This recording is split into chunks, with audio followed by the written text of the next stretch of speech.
পেকুয়াত জাতীয়তাবাদী ছাত্রদলের নবগঠিত আহ্বায়ক কমিটির স্বাগত মিছিল অনুষ্ঠিত সোমবার বিকেলে পেকুয়া শিকদার প্রাক্তন মিছিল এবার শুরু হয়ে পেকুয়ার প্রধান সড়ক প্রদক্ষিণ করে পেকুয়া বাজার হয়ে পেকুয়া সদর ইউনিয়ন পরিষদের মারতায় শেষ হয়।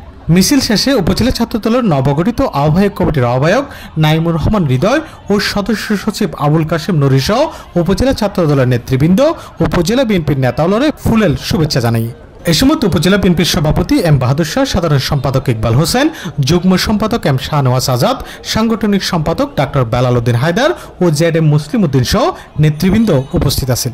নবগঠিত আহ্বায়ক কমিটির আহ্বায়ক নাইমুর রহমান হৃদয় ও সদস্য সচিব আবুল কাশেম নুরী উপস্থিত ছাত্রদলের নেতাকর্মীদের ধন্যবাদ জানিয়ে এবং পেকুয়া উপজেলা ছাত্রদল সবসময় সাধারণ শিক্ষার্থীদের পাশে থাকবে বলে আশ্বাস দিয়ে সবাইকে আমাদের বাংলাদেশ জাতীয়তাবাদী ছাত্রদল পেকুয়া উপজেলা ছাত্রদলের পক্ষ থেকে সংগ্রামী শুভেচ্ছা এবং অভিনন্দন ধন্যবাদ কৃতজ্ঞতা জ্ঞাপন করছি।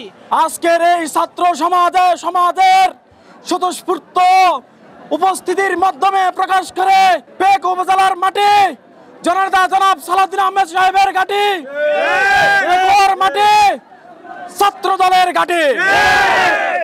আমরা এই কমিটির মাধ্যমে পেকুয়া উপজেলাবাসীকে নতুন প্রজন্মের নেতৃত্ব উপহার দেব, যারা হবে শিক্ষিত, মেধাবী, প্রজ্ঞাবান এবং ন্যায়ের প্রতি নিবেদিত। আগামীর পেকুয়া উপজেলা ছাত্রদল হবে সাধারণ শিক্ষার্থীদের জন্য নিরাপদ আশ্রয়স্থল।